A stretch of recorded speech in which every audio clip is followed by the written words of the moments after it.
Hello, hello, hello, everyone. Welcome to another episode of My Best Friend the Weeb. Your favorite weebs are here. My name is Deola, and with me is The one and only Kosy Diamond. yes. And today we're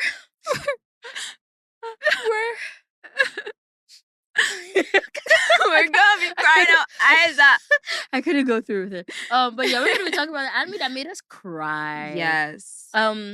We come here and talk about all the great feelings that anime gives us, and it's time for us to tap in to the key anime that we need. Oh, what am I saying? Words. It's time for us to tap into our emotions and let you guys know the anime that actually made us shed a couple of To tears. be very honest, if you're a human being and you have watched anime for a significant amount of your time, you have definitely watched an anime that made you cry. Do not lie. They're almost every you know these men. You know these men are like, oh, I don't cry. Trust me. What are emotions? You have cried. You cannot tell me that you've forgotten, but you cried. I know you. It's you. You cried. Shut up. You cried. Yeah, many of these people are like, oh, you know, emotions. No emotions, no tears. Anime is fun and it's great. It has a lot of positivity around it. But then they also hit some very, very serious themes that will appeal to everyone's heart. I mean, when you see your favorite characters die, when you see your favorite character achieve something they've been struggling so hard to achieve, when they lose a game, there are so many moments that would make you shed that premium tears, okay? And now we're going to talk about those moments that made us cry. All right. So, Kosi, do you want to go first? Sure.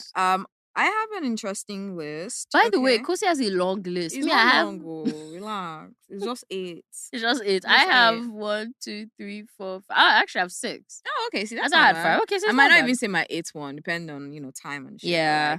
So here's how my list came to be. First of all, I have watched a ton of anime that I have forgotten, okay? And I bet that I have cried in every single one of them. Yes. I am that empathetic or you cry emotional. at all anime? Usually, not all of them. Oh, scared. Not all of them, but a lot of them, worried. Especially the really long ones. Like I'm sure I've cried watching Black Clover, but I can't really remember. Okay, I remember. I put it last minute where I cried. I was like, that scene, you pained me, Sha. And I've cried watching Naruto, and I've cried watching which other long? I'm sure I cried watching My Hero. Like if the anime character I love is crying, I'm crying there with you, bro. We are crying the tears together. So for me, I'm mostly crying because the emotions that are being like, the emotions are plenty. That's it. I'm not crying because a character is crying. If you're crying, you're probably crying. No, it has to be a character I have grown to love. Because the problem is that I am an empath. So if you're crying and I love you, I will feel those emotions, even though you're a character, and I will cry there with you. So that is it. So on my list, the first one, and it shocked me that I cried about this one, but again, I love the girl and she was crying. There's no way I would not cry with her. So, and I watched this year. I think we mentioned in a previous anime, but like a previous episode. So the name of the anime is Going Around the World to Pick Up Trash. And the character... I'm sorry, what? Yes, that is the name. That sounds like the most basic isekai. It is, but then again, I'm glad I'm able to recognize it. I have accepted that I actually enjoy isekai. I don't mind being isekai. I actually do like isekai. I mean, who doesn't want to be isekai? But here's the thing. Do you like good isekai or do you like power fantasy trash bottom barrel isekai? No, I like isekais that break the norm. You see that harem kind of isekai? I don't like it. You know, so like there are good isekais with harems and there are bad isekais that actually don't have harems. So I'm just like trying to figure out like, okay, are you a trash collector? Like, are you... because she goes around the world. The reason I even like this anime is because it's different. First of all, it's a girl who dresses up as a guy and she's really just struggling to make a living. And she's a kid. She's like 8 or 9 years old. But then because she, is... the isekai'ness is a bit different because she didn't just get transported to a different world. I think she died, and then this kid can just suddenly hear voices of her previous self. So it's kind of like two people in one body, but not in a weird way. So I could relate to her because it's like she could hear her thoughts and kind of like separate her present self's thoughts from her previous life's thoughts. Okay. So so that's just how it was. So example, if I was this character, I could be talking to you and we're doing a podcast, but all of a sudden I'll just hear like a chime and then I would hear the voice of myself in my previous life. And I'm like, oh yeah. So that's kind of how it is. And she's a young girl. But anyway, she wasn't allowed to tell people that she did not have a skill. I can't remember what it was called, but then they have skills. I think I've talked about this anime before in a different episode, but they have skills, and then she was born Skills or scales? skills, like things that make them that they can use to earn a living in their Okay. world. So she was born with like a level 1 skill and then 0 stars, a level 1 tamer skill, so she could tame animals and creatures and stuff. But then 0 stars mean that it is the weakest freaking skill ever. So this story just follows how she survives life even with her team. So she relies on other things like her kindness, her ability to tame a very rare slime that happens to be able to heal people. Sorry for all the spoilers. But the part that made me cry was when she felt that she couldn't tell anybody about her level, her weaknesses, right? Because the people in her village wanted to kill her because she had 0 stars. You know how some very religious cults were like, oh, she's a bad omen, she needs to be killed, an abomination. So she pretty much had to run away, and she's been in hiding, pretending to be a boy throughout so that she doesn't get killed. So she now eventually meets a gang of adventurers that she helps gang that she helps out in very interesting ways, and they can't believe that this little girl that is so smart and full of ideas from her past life obviously is so skilled and helps them solve crime and save the village, whatever. But at the end of the day, she gets so comfortable with them that she can finally tell them who she is and how she is, her weakness. And their reaction was, we don't care about that shit, join us, you're one of us now. And she's been holding this thing, like it's been kind of like a baggage she's been carrying, because she's been so afraid of telling people because she feels like she'll be outcast or they'll try and kill herself again. But then knowing that these people accepted her, it was just so overwhelming. And just seeing her tears of joy, I started to cry with her. I'm like, I'm so happy for you, baby girl. You don't have to hide anymore. I mean, she's 9. She's a 9-year-old kid. 9. She's so young to have such a hard life. Damn. But yeah, so I cried there because it was so emotional, and I was happy for Ivy. But yeah, it's a good anime. It's a nice watch. At least if I can watch an anime, if an anime can keep me with it till the end, I consider it a good anime. Okay. So that's it. What about you? What's the first on your list? So the first on my list is a show that I have spoken about several times. And I think like I'm not gonna talk much about it because if I go on, you guys will get bored. I'd be like, what the fuck? Like, Deola, She's please. always talking about this anime. Exactly. I'm always talking about this anime. And it's Assassination Classroom. I love Assassination Classroom because number one, it's 2 seasons, very straight to the point. The end of Assassination Classroom made me cry. And I don't want to give away the spoiler, but I mean, there's no way I can explain this without giving away the spoiler. So spoiler alert. So Kuro Sensei at the end of Assassination Classroom dies, and it's that death scene that made me cry. So we go through this entire show kind of living in denial that, oh no, don't worry, he's not gonna die. Oh no, don't worry, no one is gonna beat him, because like we spent the past 2 seasons like trying to kill him and no one was able to kill him. So like it's not hard for us to believe like, yeah, no one will kill him and everybody will live happily ever after. Wrong. He basically had to sacrifice himself and he died, and I was so sad. And it's part of the reason why I had to get that tattoo, because like it was just so sad. She had to I had that memory with her. Yeah, I just had to help Koro Sensei live much longer, because Koro Sensei is just like one of my favorite anime. Would I say he's a protagonist? I mean, there are plenty of protagonists in that show. I mean, like the whole classroom are protagonists or supporting. But like, yeah, Koro Sensei is absolutely my favorite, or one of my favorite characters. And his death must have been a very moving death. It was a moving death because all these kids didn't want him to die, and we didn't want him to die. As I said again, we're living in denial. Like by the middle of season 2, you're like, okay. You're kind of like, okay, this guy's not gonna die. Like, a part of me was like, no, he's not gonna die. They're gonna figure it out. Because you know shonen. Yeah. Shonen, at the end of the day, someone would die, they'll come back. Someone would disappear, they'll find them, that kind of thing. To revive them. This one, he died. And I was just like, wow. Oh. He really died. But yeah, that really made me cry. It really touched me. And yeah. If I go on, you guys will be bored. So like, yeah, let's move on. Okay, so next on my list is probably going to shock Deola, but I cried in Spy X Family. Episode 11. What? I know. I told you it's going to shock you. Also, I'm a girl. I'm a girl, and there are times of the month where I am more emotional I see your than point. I see. yeah. So during that period, even a baby laughing can make me cry. But either way, I told myself if I cry watching an anime, I'm going to put it on this list. Like this was this year's project. Okay, so Spy X Family. It was episode 11 when Anya saved the kid and earned her star. So the reason why I like this is because I think that story was actually really properly written because they built. I saw them prep us for this to make it as emotionally impactful as possible. Anya was having such a rough time. It was almost as if she was not going to get that star. She was messing up. Even at the point, I even got anger. Like, why are you such a... I know you're a kid, but come on, we're depending on you so that your father can, get this mission over with. Be serious, baby girl.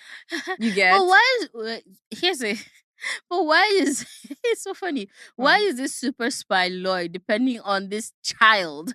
This silly child to run this... Well, honestly, I honestly don't blame Lloyd because he came to that orphanage looking for a smart kid. This girl read mind and solved the puzzle. So he's saying like, I picked you because you're supposed to be smart. But now you're not smart. Why are you disappointing me? You get... So I felt okay, you know pain. what? You know what? Okay, that makes sense. But yeah, it's just interesting that you cried. Yeah, it was because it was so touching. I felt like Anya she really wanted to do this for him because she wants to be part of that family. She doesn't want to lose what she already had. And so that was the opportunity that came. And then she ended up saving a kid that was drowning. And when she now got her star, it was just so emotional because, finally she got the 1 star after they've made me feel like this girl should just be returned back to the orphanage because she's not doing anything. But they made me feel really good. It's true, they did say they wanted to send her back. Yeah, because it was not working. I started feeling bad, but both of them was just really annoying. But she was able to save that kid. She got a star. She stood there, and I just felt so proud. So it was kind of like a proud mama. My baby girl finally did it. And then it tear dropped. I'm like, you know what? That counts as crying. A tear left my eye. I'm gonna put this in my list. Oh, by the way, I'm kind of like taking this. I'm taking it from like the just a teardrop out of your eye to like bawling, pause the anime and cry.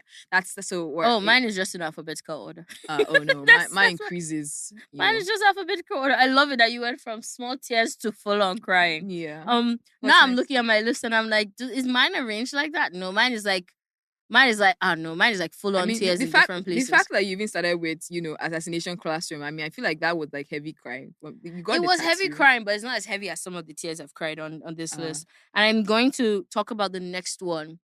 Another show I've spoken about, Fruit Baskets. I knew it. I wanted to guess. I was like, can I guess the next thing on your list? Yeah. I was so sure because you mentioned this before. Fruit Baskets is family trauma, the anime. There is no show that has put me through a ringer the way Fruits Basket is. And it's not like what is happening is just that when you're seeing family dynamics that are so fucked up happening and you can actually kind of relate to the fucked up family dynamics, you're just like, wow, I hate that I'm relating to this. Yeah. And it did bring upon a sense of like, I'm so sad that I can actually relate to this. And there's sometimes like I cried. And like there are some parts, okay, so like not every part of Fruit Baskets apply to me. Like no one in my family is turning into monkeys or mouses or I said mouses, mice. Yeah. When you hug them. But there's so many relatable things about Fruit Baskets when it comes to family dynamics outside of the curse that I could relate to. And then when you now add in the curse, like there was a storyline of this kid. I saw of this kid of one of them. I can't remember, and I think he's the youngest one. I think Momochi, where he turns into a rabbit. His mom had a mental breakdown because every time she held her son, he turned into an animal. Like wow. I can't imagine giving birth and you can't hold your child. She had a mental breakdown. She had to give him away. Why didn't she just pet the bunny? I mean, bunnies are so cute. Why didn't they pet the bunny? Look, I don't know why she didn't pet the bunny, but like I would want to hold my child. That's just the grand scheme. I don't think I would give my child away. I mean, bunny form, human form, either way, you're my baby. I'm gonna pet you when you're bunny. You know what? There's that angle as well. And now that I think about it, I'm like, wow. So you couldn't handle your kid being a bunny. Like there's that. It could have been a snake. That would have been more traumatic. That would be true. Or a cow. Or a cow. Or a horse. Or a horse. There are worse things in life than a cute little bunny. Imagine if you carried and not increased in size, like from being a baby to being like this heavy thing. But like, but yeah, there's so or an many. ant, because you could actually crush it. Like there are worse things in life, please. But yes, but yeah, let's go on. there's that, and then the family dynamics, and like, oh my god, there's so many times I cried. There's so many times I cried watching Fruit Basket. There's like one of the younger brothers or the older brothers who is in love with his assistant but can't be with his assistant because of the curse. Damn. There's just so much. There's just so much. She's like, break the freaking course already. Let's have peace. There's just so much happening, man. It's so sad, and I'm finally happy that the show has ended and everything ended well. And I have one thing to say: if there is no hater of is it Akito or Akizo? The people that watch Fruit Baskets know who I'm talking about. If there is no hater alive, that means I am not alive. Oh. If there is no one alive to hate on this person, what? Why do you hate this character so much? Because she's the one that basically keeps the status quo, and she is holding on to these ideals that need to be broken. Basically, she's using the curse to kind of like manipulate and control members of the family to do what she wants. But is she cursed too? Is she cursed too? Is she cursed? She's kind of cursed in the sense that she is the central figure. So she's cursed, but she takes her curse as a calling, as like, I'm better than all of you, as a purpose, as I'm better than all of you. I'm the most special person. Because this is going to go into spoiler territory of Fruits Basket. The curse is that God in the Japanese zodiac, God called all the animals to come for a dinner, and one of those animals, I think is the cat, wasn't invited or wasn't there. So there's that. And the God figure in the story is her. So she represents God in the story. Yeah. And because of that, she's like, oh yeah, all of you have to do everything I say. You are going to marry this person. You are going to be with that. You are not allowed to do this. Like everybody has to live in a central house. Nobody's allowed to like do anything like out of the family rule. So like she takes herself as God, as real God. Can they hug her? They can hug. She wants them to hug her, but nobody likes her. But they can't say anything because like she's God. Yeah. In the grand scheme of things. There's so much to it, and like there's so many aspects I'm forgetting, but like the reason why she acts that way because they told her at a young age that she's God. They told her at a young age that she's the most important person in the world. I see. And they told all the rest of like, so she represents God. The rest of the family represents the other elements of the zodiac. Yeah. So there's a cow, there's a horse, there's a bunny, there's a mouse, there's a cat, and everything like that. So all these members of the zodiac have to be kind of subservient to her because she's the God, that kind of thing. And she's using her position to be very abusive, to be very vile. Again, if there is no hater alive, that means I'm not alive. I hate that woman. That woman is... This makes me want to go watch. And then Honda Toru comes into Fruits Basket. She's with Honda Toru? Her name is Honda Toru. The main character. She comes into Fruits Basket. The Kabayachi Dragon Maid's name? Honda, but it's Honda something else. Oh, okay. We've had this conversation before. I feel conversation before. But yeah, Fruits Basket, so sad. Well, yeah, it's generational trauma. The anime, and I cried buckets. Well, that's sad. Next on my list is Freirun. I think it's Beyond the Journey's End. Whoa, you watched Freirun? Yes. I haven't watched Freirun yet. I haven't finished it. I started and then I stopped. I don't even remember why. I think it was really slow in the beginning, but people say it picked up, so I have to pick it back up. Oh yeah, anyway, apparently that's how it starts. It starts off really slow and it has like it picks up. I've heard it picks up. The reason I actually got into Freirun because of the fact that it's starting post the adventure. Usually, most anime is just you're in the battle, you're trying to win, and kill the baddies and everything, bring peace. But here, all of that is done, and this is a girl trying to figure out life afterwards, right? So in the first episode, the hero that she went adventuring with, the main guy, let's say the Naruto of this of this anime, he eventually dies. And this girl's an elf who's been alive for so long. So she didn't really connect with him while he was alive. This is why you should really live in the present and be mindful. Very important. So she wasn't doing any of that. So when he died, she didn't know how to feel about it. Like she wasn't in touch with her emotions. And it took a while. And this is in the first episode, to be very honest. It took a while for her to realize that, oh, she didn't even know anything that he liked. And he was always there. Like all those memories are flashing back. I mean, it was his burial. She wasn't crying.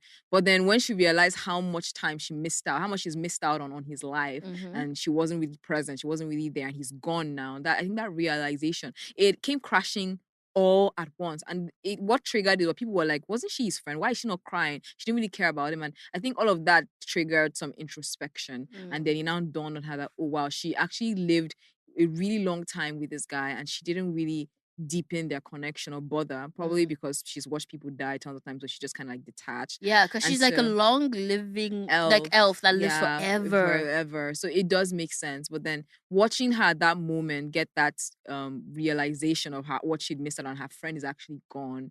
And I feel like it could have been more than friendship if the age gap wasn't like weird and stuff, because she would outlive him. I feel like they would have been that couple that liked each other. I think so, but I haven't finished the anime. But anyway, she cried, and I guess I understood that, because it's kind of like all your emotions. I'm someone who I can pretty much bottle everything in. I can put it in a box and seal it, and no one needs to know about Don't it. do that. It's not good for you mentally. I know that, but it happens when I'm super overwhelmed. I just shut off my emotions. Like you could be telling me how your cat died. I'm like, I'm sorry. Honestly, like I don't give two fucks. Yeah, because I'm so overwhelmed that I put everything in a box. So I don't have to deal with all of that shit. Like I'll turn my emotions off. So I feel like that's what she did throughout her time with him. And at that moment, the box exploded and she was bawling her eyes out. And I'm like, I understand, baby girl.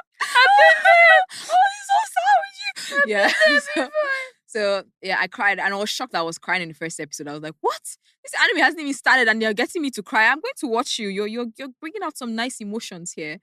So yeah, so that was my third one. We're about to get heavy with the fourth, and then the fifth, and then the sixth. Okay, but I think I should go to the seventh and the eighth first before I skip up to those. I think on my list, Fruit Basket is the one that I cried the most to, because it's 3 seasons. There are different, storylines and things that are happening. So there's that. Yeah. But the one that had a scene that made me cry the most, and this one is like kind of competing with the assassination classroom scene, is Violet Evergarden. Of course. I think everybody knows the scene in Violet Evergarden, the scene with the lake, the scene where she was trying to walk on water with the carousel to make that guy, to make the writer, what's his name? Was he a writer?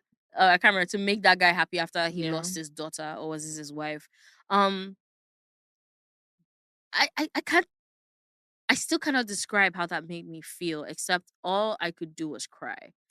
All I could do was like cry to express how touching that scene made me feel, because she was willing to go through everything to make this guy happy. And also they're like, the stories of Violet Evergarden are like so sad. Yeah. Like they're pretty sad stories, but that scene touched me the most. I think the scene that I would have cried to, but I don't know, maybe just nothing wrong, maybe it just didn't hit the way it should hit, was the one where she was writing letters for the woman who was about to die to her daughter. Sorry for the spoilers. I think from now on, like, we should just put spoiler alerts in all our episodes. I'm so sorry for all the spoilers.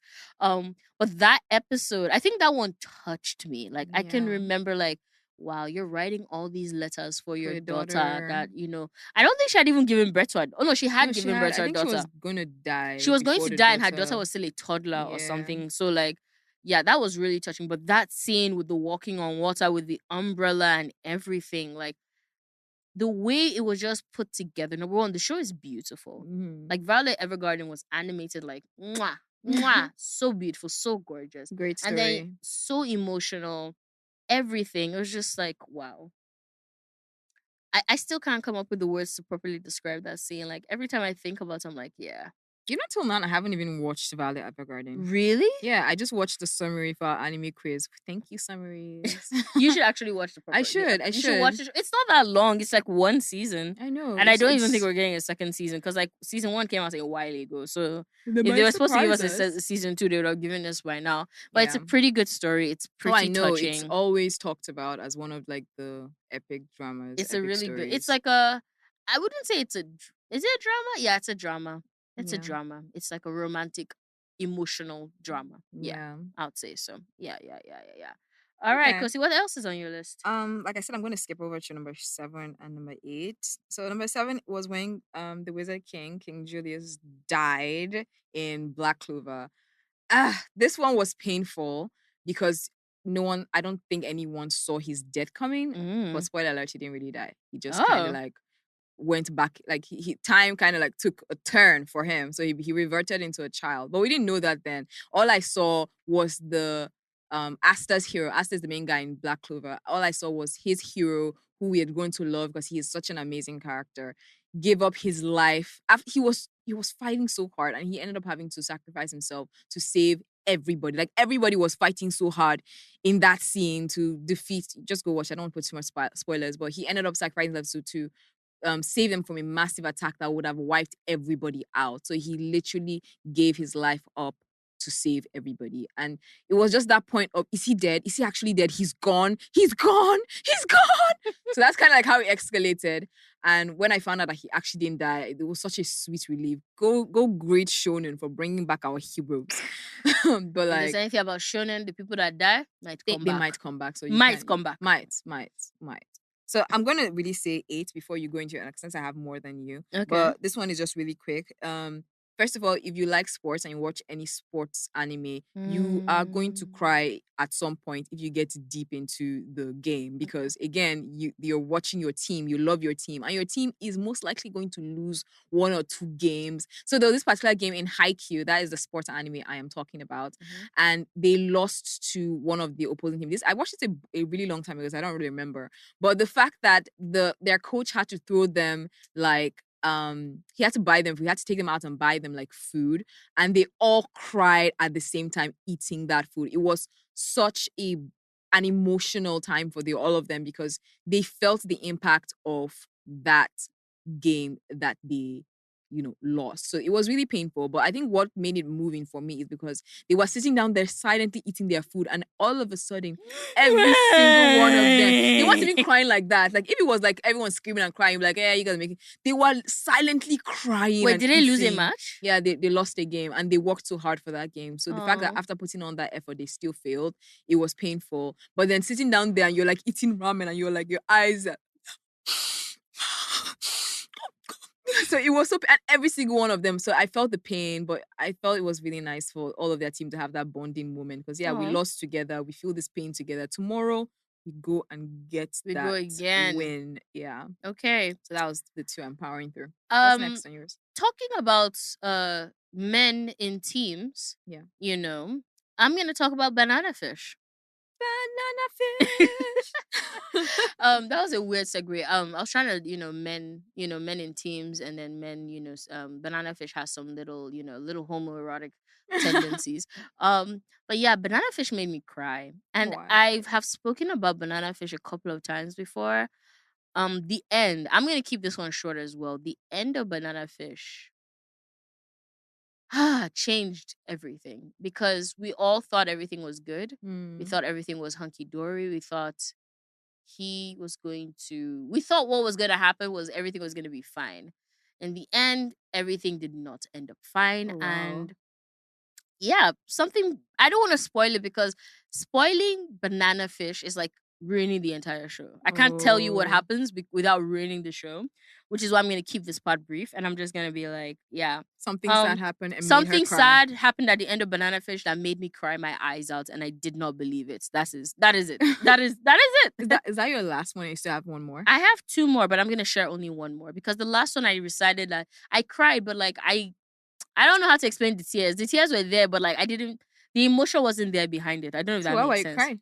I don't know. I think I was just releasing emotion. But like, I don't think the emotion was tied to the show. I think I was just watching a show and I was personally emotional. Yeah. And something a little dramatic happened and I cried. I see. Okay, so I'm going to power through 2 extra ones. Okay. And so we can balance out. ReZero season 2. Really?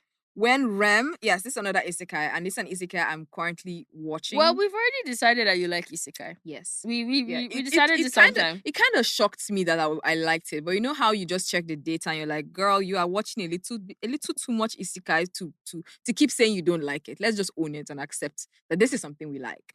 But yeah, so in ReZero, if you don't, I'm sure I've talked about ReZero before in a previous episode, but just know that the guy, he resets like a video game. So every time he dies, he wakes up like moments in the past, like he just resets, like starting a new game level all afresh when you die. So right, this death kept happening. Like he watched everyone he cares about die, and he resets again. He comes back to that same moment. They die in a different way. It resets again. It happened so many times to be traumatizing.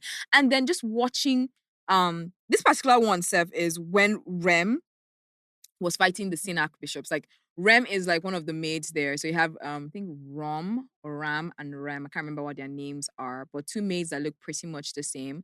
And then she dies, right? And then he can't find her. Like he can't figure out what happened to her. And it's just that pain of, oh my God, she's gone. Where could she be? And I watched him get on his knees and really, really cry because he actually had bonded with her.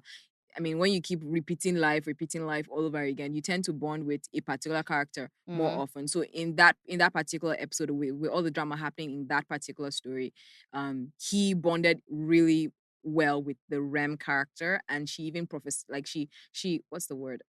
She confessed her love for him. So finding out that she was gone and he wasn't sure, and he reset again and he still couldn't bring her back. So she was kind of like erased. I don't want to put too much spoilers. I don't know if she even is brought back, but her body is there, but like no one can remember her. And she was just in so much pain that he couldn't save her life. So just watching him there screaming and crying was quite emotional. I had to cry to that. I'm sorry, but it was painful to watch. As someone has not watched the show, I'm just like, okay, yeah, all right. It was cool. painful. It was painful. It's ReZero is one of those isekais I've heard of, and it's on my list to watch as one of the good isekais. We've spoken about isekais and stuff before. Like I seem to have like such a huge standard for isekais because like there seems to be so many bottom barrel ones that I do not want to waste my time watching them. Yeah. But ReZero has always come out as one of those good ones that you should definitely watch. Oh, and what was even really touching about that particular episode was before she died, she was fighting, and it was like she was fighting in his honor. So she was like, you know how a girl in love is like, I'm doing this for you, and they're giving like flashbacks. He's going to be the one to defeat you. And I'm like, girl, you're about to die. your focus should be on escaping. Oh my God. But she was all about the guy. So I think it was just that her love and then his love for her, even though she's not his love interest. But like knowing that, he had this really strong affection for her and she had a really strong affection for him. It was just beautiful to watch and I cried. Okay. Then I told you I'll power through. You're powering through. I was about to give my last one. Yeah. Rengoku's death in Demon Slayer. This is interesting. You didn't cry for that? I didn't cry. Are you serious? I felt it, but I didn't cry. Really? Oh God, I paused the anime. I remember that night. I paused it.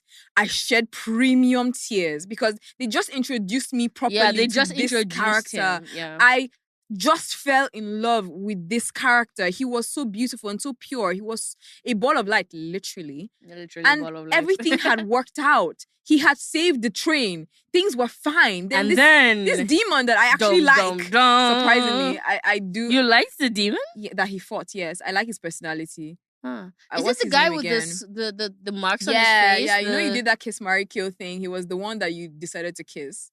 What's his name? I can't remember. I've forgotten his name. Yeah, but I can't remember. Yeah. But he was having so much fun killing my favorite character and he kept fighting.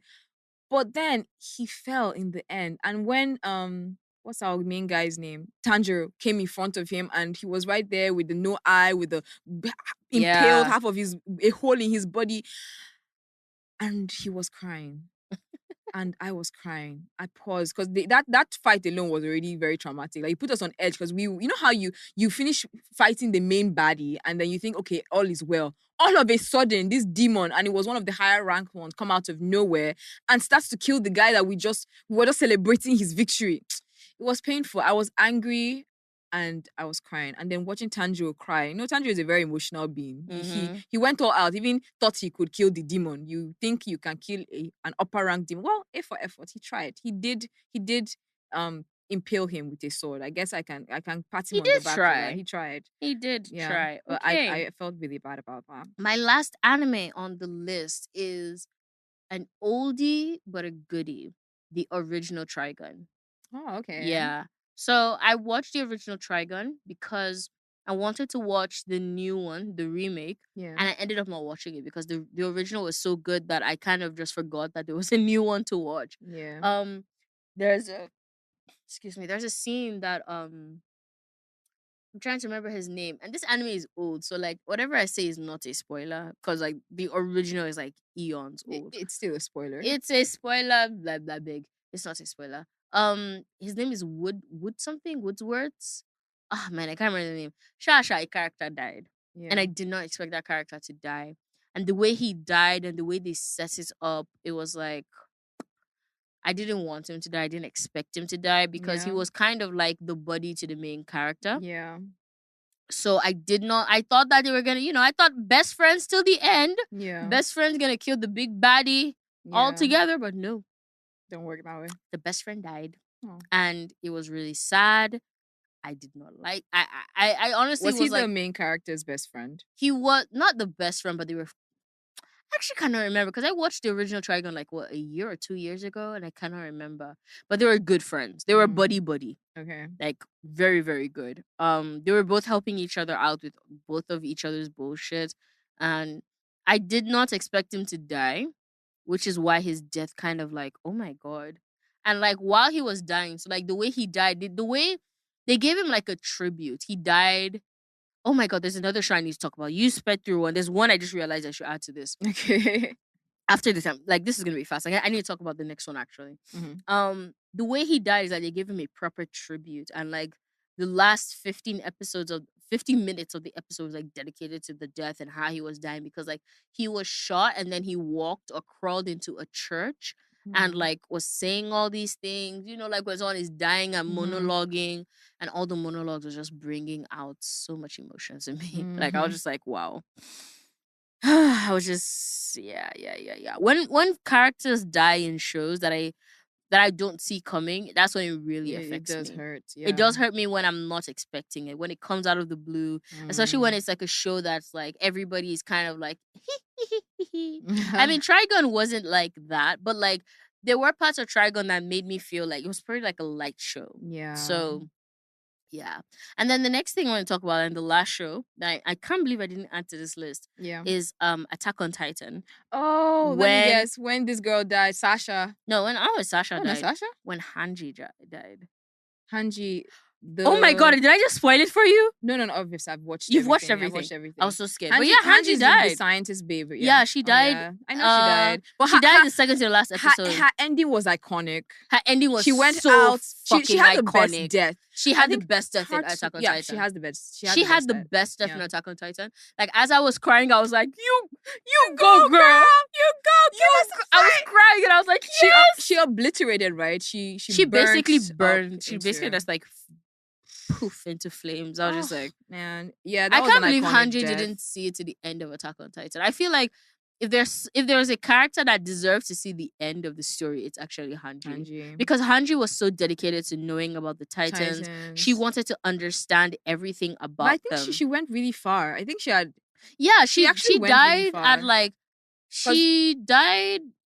At the start of the rumbling. She died. Yeah, no, she died in the middle of the rumbling because where she died was when they were trying to get the plane. Yeah, to lift off. Yeah, and she was the one that helped to stop some of the Titans so that Yeah. So she died not at the beginning, but like let's say like a quarter of the way through the rumbling. Yeah. And I feel like this would have been the way she wanted to die, fighting Titans. I feel like if there's any death that matches a character, Hanji's death really matched that character. Yeah. Oh God, it was such an iconic. Oh my God, just thinking about all these things are making me kind of emotional, actually. Yeah, it's kind of bringing that sad energy into the room. But it's so okay. We're not gonna do that. Sasha's death actually made me cry because I did not see it coming. And the fact that it was that stupid little kid Gabby who eventually ended up liking. So Sasha's death did not. Sasha's death definitely touched me. I didn't cry. But I didn't cry. I didn't cry. But I definitely felt it. I was definitely like, fuck. Like, she has been there from the beginning. Like, at that point, at the point that we had gotten to in the show, we didn't think like anybody else was gonna die. Yes. We thought like, okay, this is the main crew. This is the last stand. This is the last. Even if they were going to die, we didn't think they would. I think what killed me with Sasha's death, like, I didn't see it coming. That was not a place that someone should die. They had already finished what they came for. The mission was a success. They were in their blimp. They were going home. And then this kid comes out from nowhere and he's a freaking kid. Mm-hmm. That was sad, Sha. I'm not going to lie, but I didn't cry for that. So my last anime, I feel like this is actually good to end this episode, is because it is one of the big three, Naruto. Yes, you've not watched it, granted, but there are so many themes in Naruto. You know what I'm gonna do? Cry. You know what I'm gonna do? What I'm gonna say is gonna annoy so many Naruto fanboys out there. I'm gonna watch a summary. Why should I annoy them? Please watch the summary so you can actually relate. Please, if you're annoyed out there, yeah. I was gonna do a hand symbol, but I'm like, nah. So some people will be annoyed. I'm gonna watch a summary. I'm gonna watch a bad summary. You should watch a summary. I agree with that because you can't watch the whole thing. That's like a waste of your time at this point in your life. I'm very glad you know that. But a summary would do. So there are different things that'll make you cry in Naruto. Naruto's story itself is tear-jerking. Is that right? Tear-jerking? Tear-provoking. Whatever. English is hard. But yeah, his story is really sad. If you watch Naruto, you already know the Naruto story. If you haven't watched it, go watch the summary. But the point that really made me cry was Jiraiya's death. Now, Jiraiya was like Naruto's mentor and pretty much trained him, a pervy sage. But we had already gotten attached to this character. It's so funny. I'm sorry to interrupt, but it's so funny. I've heard like all I've heard about Jiraiya is that he's a perv. Yeah. Like, he watch it. I think he's the one that writes those comics. Which comics? Does he want to write it, or does he just like reading it? The pervy comics that makes them call him pervy sage. Are there comics in Naruto? Yeah, they're like books, small books. Oh, yeah, that he's always reading. I think they're romance novels or something. I don't know, but him and Kakashi are always reading those books. But anyway, Jiraiya was painful. He died. Funny enough, he died fighting pain. Literally, he died fighting pain. But then he sacrificed. I didn't expect it to happen because Jiraiya is like super powerful, and Jiraiya is literally training Naruto to be I forgot the name of the move, the frog move, the sage move, whatever. But he was training him, and then the whole pain scene and everything. We just didn't expect him to go out. But the thing is that he sacrificed himself to get like important information that would help them defeat pain in the future. So he didn't die in vain. But the fact that Jiraiya was gone, Jiraiya has been there since forever, since all the way back as Tsunade. So they've lived a long life. So we didn't really expect him to die that way. I thought Jiraiya would be there to the end, like to win the war, like to fight beside Naruto and bring forth peace to the, But like, oh well, I cried. I had to pause the anime there and I shed the premium tears because I could not believe Jiraiya was gone. Like, he was like the father figure that Naruto needed, and he was gone. Damn. Yeah. Damn. But anyway. All right, let's switch up this vibe because we're both sad and we're both feeling our feelings. Thank you all so much for listening to us talk about being sad and saddened by You know what? It's so weird. Now words are hard for me. Like, I've just been skipping and tripping over my words. When things become emotional, like, it's very hard for me to speak. It's very hard for me to describe things. I actually like that anime has the power to bring out all kinds of emotions. You're going to get angry. You're going to get really sad. You're going to be happy. Mostly happy, though. That's the good part of it. I watch anime because it's actually one of the most positive things out there to consume. You know what? On the flip side of that, and I think we've mentioned it in, like, I think season 1, one thing I really love about anime is the emotions it makes you feel. Yeah. You feel such great heightened emotions. Also, I feel like anime is so inspiring, especially shonen anime. Yeah. I do wish we had more shonen anime with female protagonists. I mean, that's why we have have Apothecary Diaries and some other stuff. I need to watch that.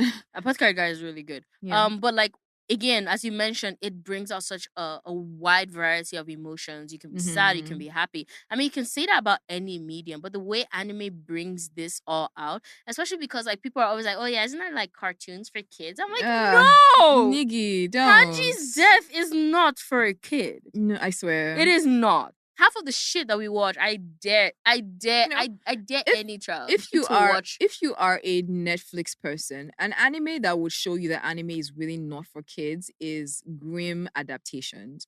Ooh, I like that. I think I've heard of it, where they took like the brothers rare fairy tales and adapted them with different storylines and made them more anime. Yeah. Those are very serious themes. I mean, if you mentioned ReZero is not a kid's anime. You have a character that is dying definitely and restarting. It's traumatizing, to say the least. There's a bunch of traumatizing stuff in anime, but yeah. Oh my god, we've really sucked. I feel like all my emotions have like been in the ground and everything, just talking about this stuff. But don't worry, our next episode will be happy. We promise it will be happy. Thank you all so much for listening and for being here. We really appreciate it. Please follow us on social media. Our handle on TikTok and Instagram is my best friend, the Weeb. I just realized. And on Twitter, I mean X, is the Weeb Pod. The Weeb Pod. Yes, that is it. So please follow us on Twitter. Follow us on Instagram. Follow us on TikTok.